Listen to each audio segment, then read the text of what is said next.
You don't see that passion in a secular society. You don't see that intense desire for continuity.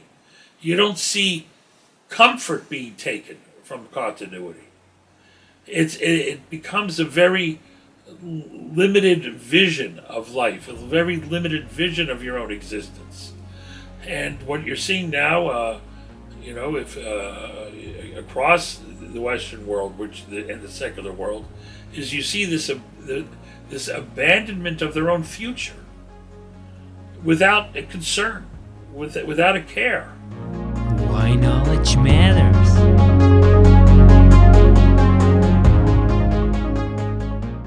Welcome, I'm your host Yannick, and now joining me, Rabbi Reuben Poupko from the Beth Zion Congregation here in Montreal. Rabbi, I'm so excited to meet you finally in person. It's so deep and profound what you are talking when you talk, and we know we already did 2 episodes. So I'm really excited talking about you in person, about Judaism and really the legacy whereupon we stand on, especially Western civilization. So welcome. Pleasure to be with you. I really have to tell viewers how profound it is in this beautiful office here in this beautiful area from Montreal, really. So I'm so glad. So really tell us whereupon we stand when it comes to Western civilization and the contribution of Judaism.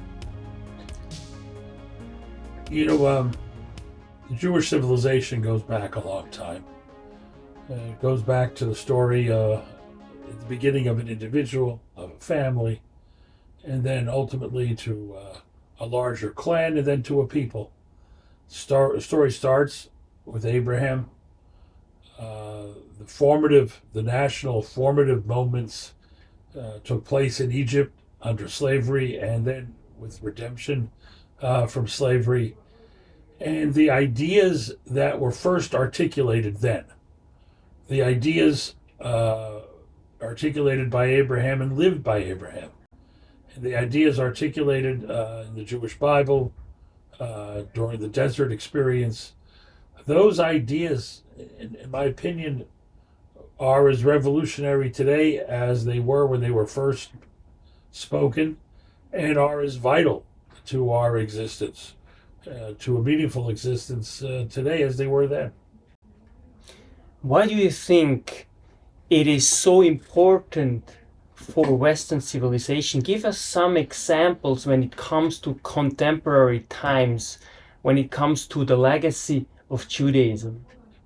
Well, I think in order to answer that, I should start with the negative first, which is that in the minds of many people, ancient religions have very little to speak to us today. Ancient religions reflect values that should be opposed. They assume that ancient religions are misogynistic, homophobic, racist. That's part of the story. The other part of the story is, the second element is that religion over the last half a century has gotten a bad name. Religion has been used to justify terrible violence. And we've seen that radical terrorism around the world. And we've also seen religion associated with crimes against children in the church. That's another element. And the third element is that the ethic of our day is not always in sync with biblical ideas and Jewish ideas. What I mean by that is we live in a world that is highly individualistic, that doesn't value things like community, doesn't value things like family. And those things, community, family, are really the building blocks, the foundational building blocks of a Jewish civilization. So for many reasons, whether it's the assumptions about ancient religions, whether it's the recent record of religion in the world, or the contrary values that are so pervasive today. The idea that religion has something relevant to say to people today is that's not an easy idea to convince people of. But what I would argue is that even simple ideas, the notion that there's a common humanity, that we share a common humanity, right? That when you look at the internet and you see people suffering today in Sudan or in Ukraine, and we feel something, and hopefully we act upon that feeling. That feeling we have is because we're all children of the same culture and civilization, which has taught for several millennia that there is one human race. There is a common humanity.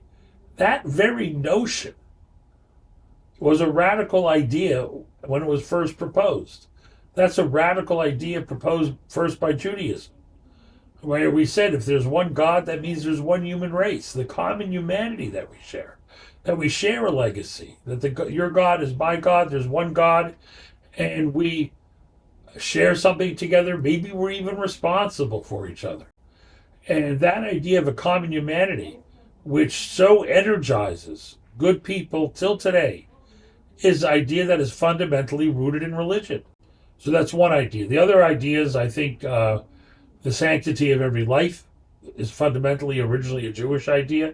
And all of these ideas which I'm talking about are in no way should anyone think that these are exclusively Jewish ideas. They were originally, but thankfully they've been embraced by all the great monotheistic religions. The idea that there's one God and therefore one human race. The fact that every human being deserves dignity. An idea which has helped give birth to democratic revolutions throughout history. Right? The idea that every human being deserves something and deserves dignity because we're all created in the image of God, that energized democracies.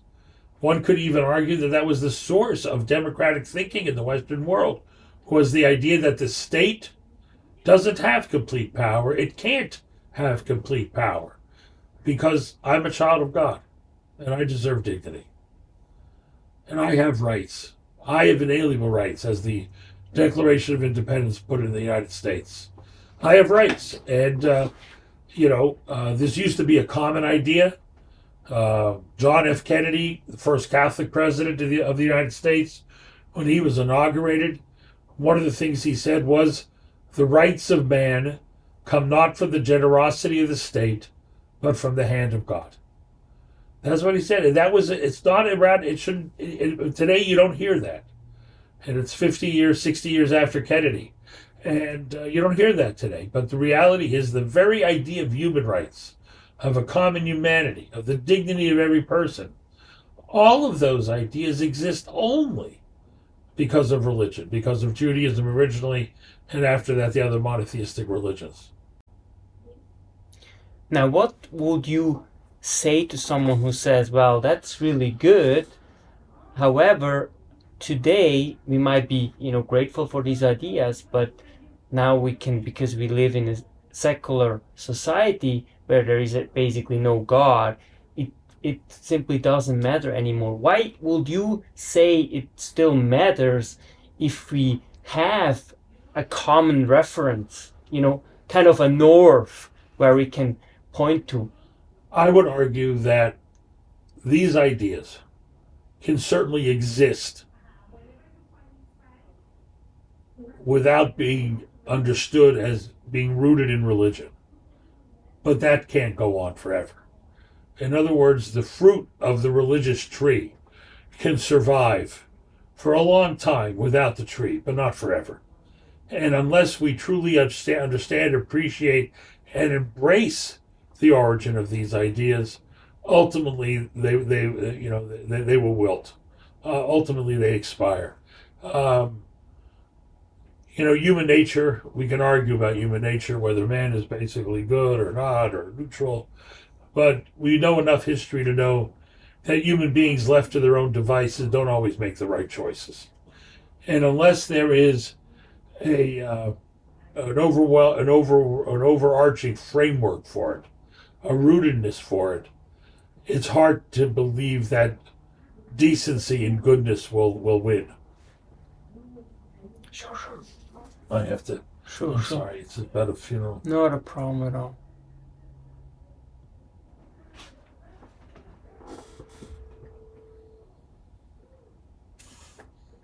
Hey, no, what's up? Good.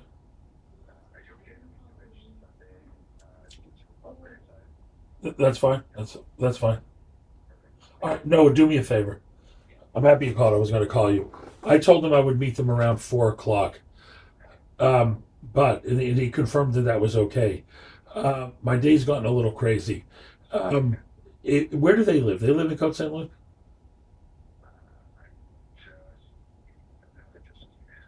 All right, can you do me a favor? Could you tell them something came up in my schedule and ask them if I can meet with them tomorrow morning instead? All right? Okay, thanks. Sorry. No problem. We can continue. Okay, good. All right, I forget where I was. Okay, go ahead. So what you're basically saying is that if we leave God or a divine being somehow completely out of the picture, in the future ultimately we will also these values that emerged out of this will actually be at danger. Yes. And can you give me some contemporary, potentially if there are some contemporary examples of that? Listen, I think if you look at Western societies in general that have disconnected themselves from religious life and have lived now for 3 and 4 generations in what you rightfully call the secular world, where are they now? Western Europe is barely able to populate their own countries. Families have dissolved. Children aren't being born. That doesn't portend well for the future.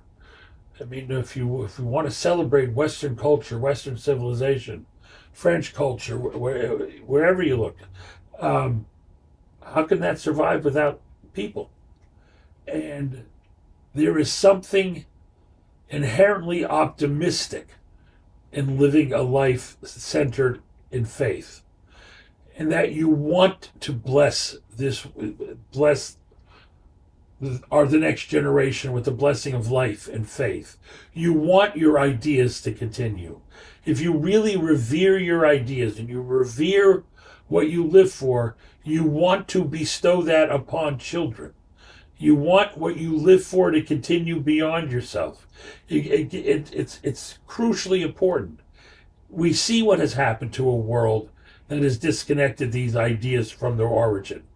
They are not driven by a passionate desire to see these ideas live beyond themselves.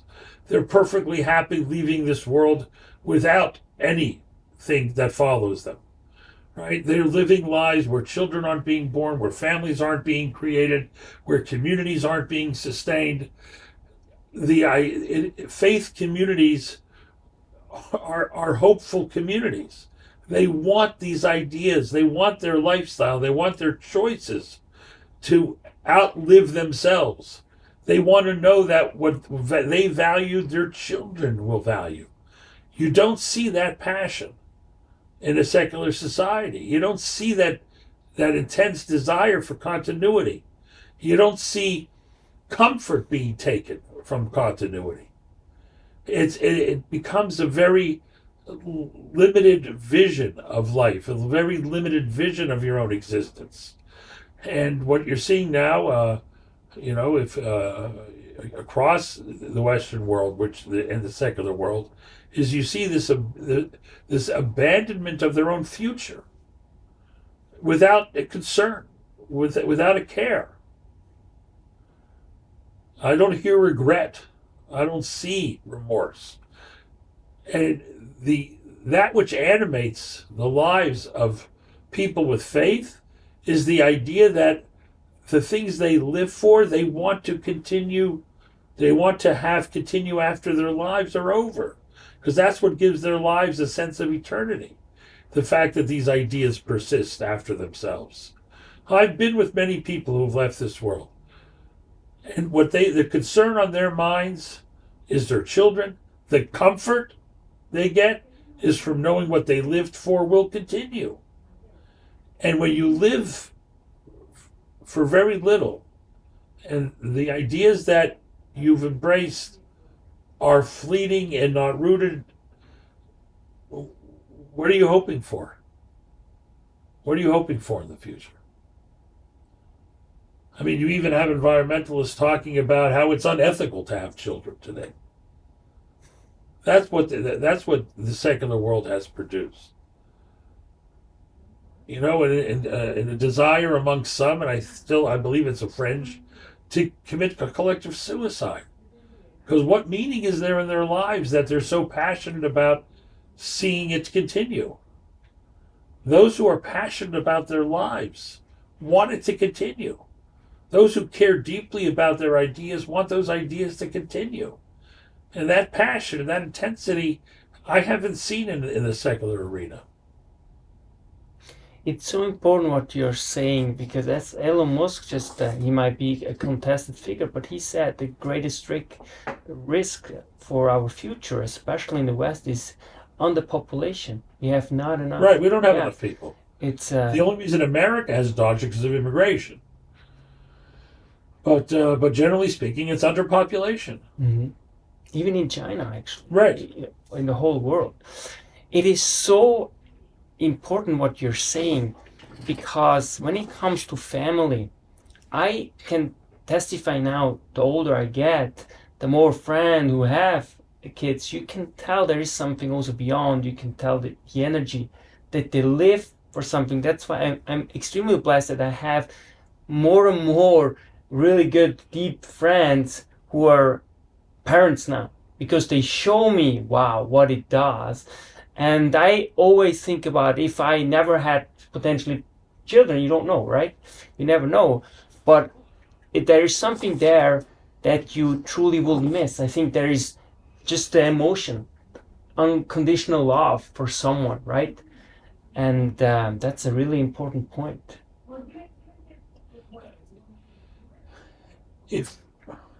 I'm blessed with children. I'm blessed with grandchildren. I can't imagine living in an alternative universe.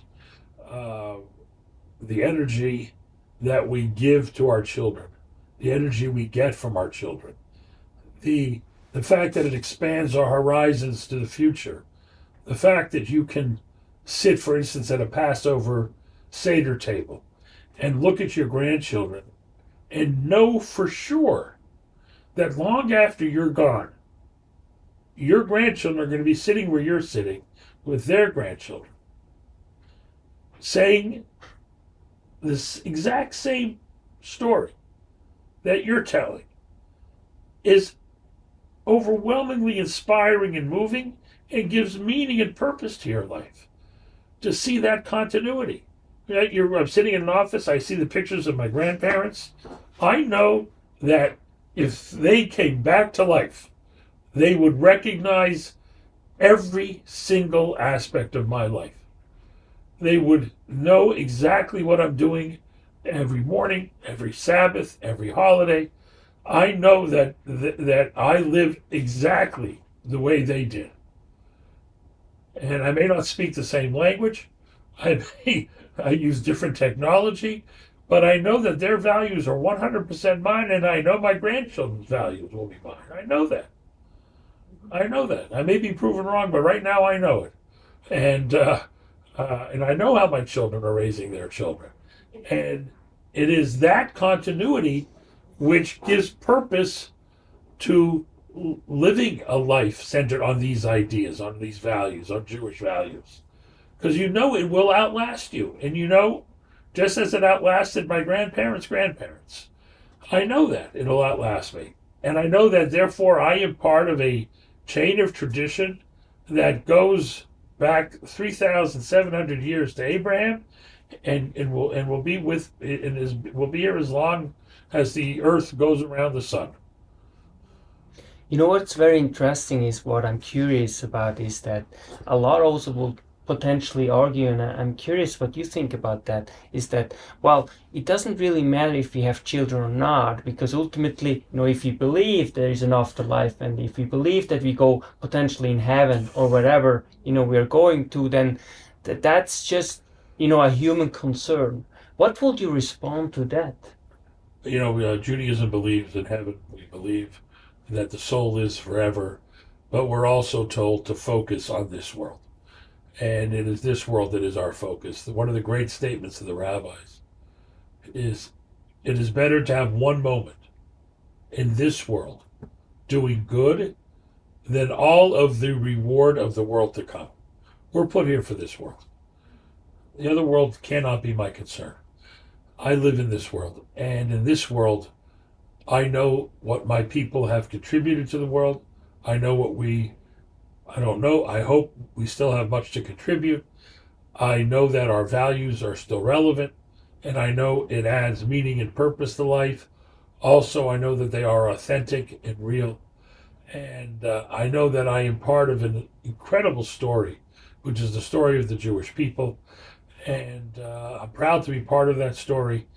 And I know that my children are proud to be part of that story. And that is what animates our life.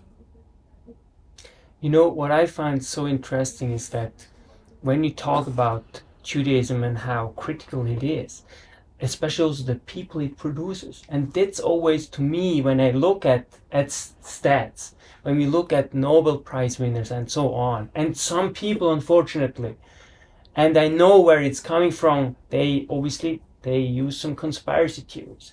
And what I always say is, what possible conspiracy? I will tell you. I thought I knew people say no. I know, but people say, for example, well, they are just like this, somehow a conspiracy, whatever. But I always go and point to the book, because that's precisely what you say.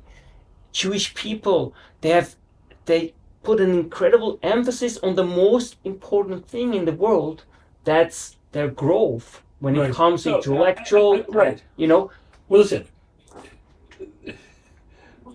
what are we taught since we're children? That study is equal to all of the other commandments. Study. The study of the Torah, the study of the Bible, the study of Talmud, the study of Mishnah. Study above all. Remember, the most unique thing about the human being is what? Is our intellect, our mind. That's what makes us distinctively human. And if you don't serve God with the best of you, what's it worth? Right? And that's why we always believed that study is a religious obligation. Study is an expression of our religion. Study to understand God's law, to understand God's words, to spend your life studying. That's what study is. The first obligation is study. So we are not genetically superior. We are simply the very lucky beneficiaries of a tradition that always valued education. Wherever we went in the world, what's the first thing we did? We didn't build synagogues first. We built schools first. First thing we did was build a school. And that's what we do. We've done that everywhere. And we've always believed that educating our children, provoking the curiosity of our children, valuing their questions as we do at the Passover Seder, those cultural values are what produces, what we've been able to contribute. Isidore Rabi was a Jewish kid, born in Poland. He came to America when he was a baby, went to Brooklyn public schools. He won the Nobel Prize in physics. And when he won the Nobel Prize, he gave a speech in Oslo. And he said, the reason I'm standing here today is because every day when I came home from school, my mother never asked me what I learned. My mother only asked me one question. Did you ask a good question to me? And that's the culture of the Jewish people. It's been that way from biblical times. There's nothing new about this. We were always taught to ask. When Abraham is told that the cities of Sodom and Gomorrah were going to be destroyed, and he wanted to pray for them, did he throw himself on the ground and beg for mercy? No. He stood up to God and he said, it can't be that there aren't righteous people there. He challenged God. He asked God. And yet he said to God, Hashofet kol haaretz lo ya'aseh mishpat, can the judge of the world not do justice? There must be 50, 45 righteous, 40 righteous. He didn't give up. The first prayer is an argument. The first prayer is a question. The first prayer encounter is a debate.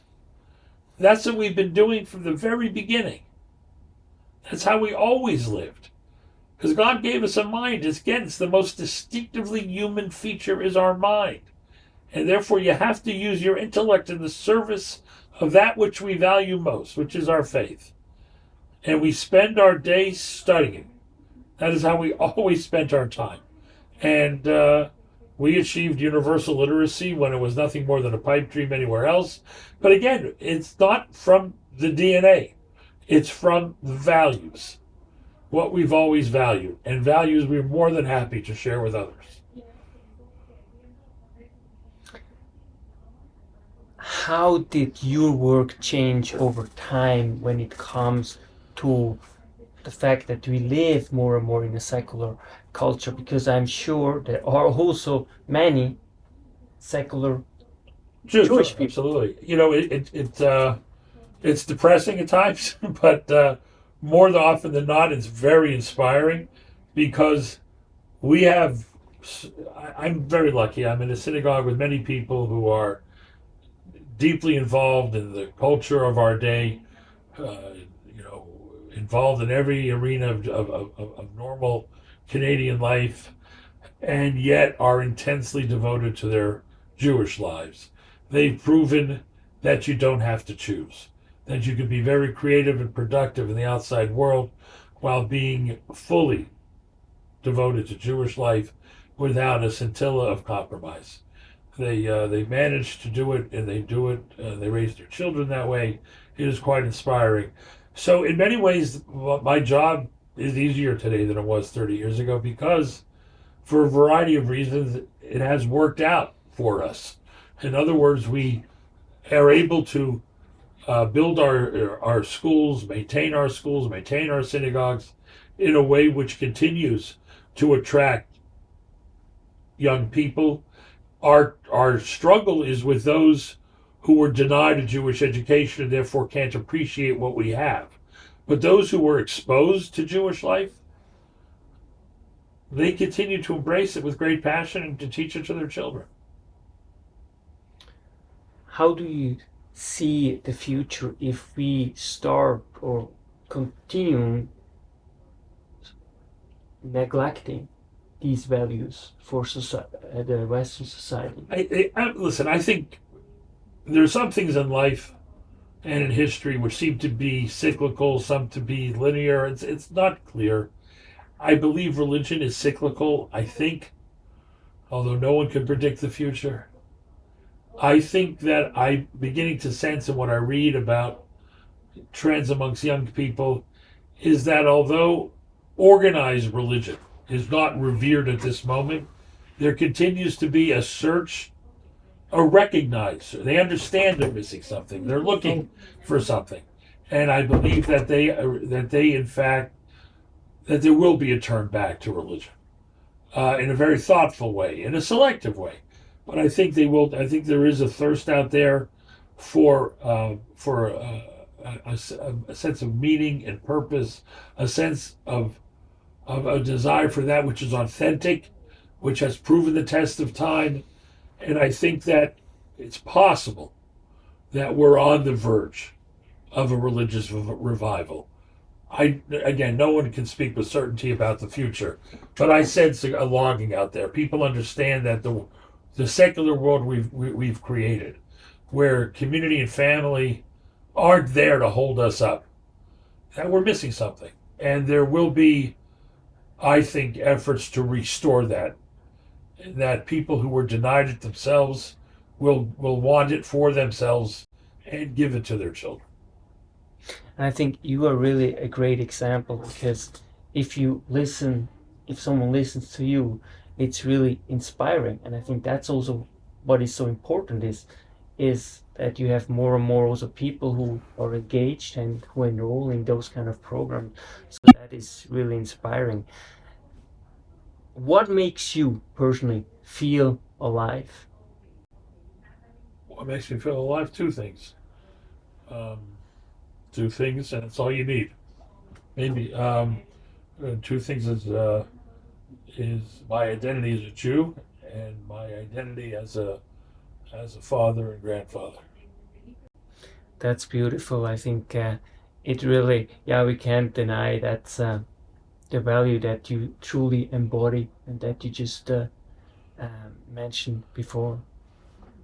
That's what informs my life and gives me great satisfaction and joy. I can really tell that this is the case. Thank you so much, Rabbi Reuben Poupko, to accommodating me so nicely here in your beautiful office in this beautiful part of Montreal, and I look forward to converse with you in the future. Thank you so much. Thank you. Rabbi Reuben Poupko. Thank you. Thank you so much. Pleasure. That's why knowledge matters.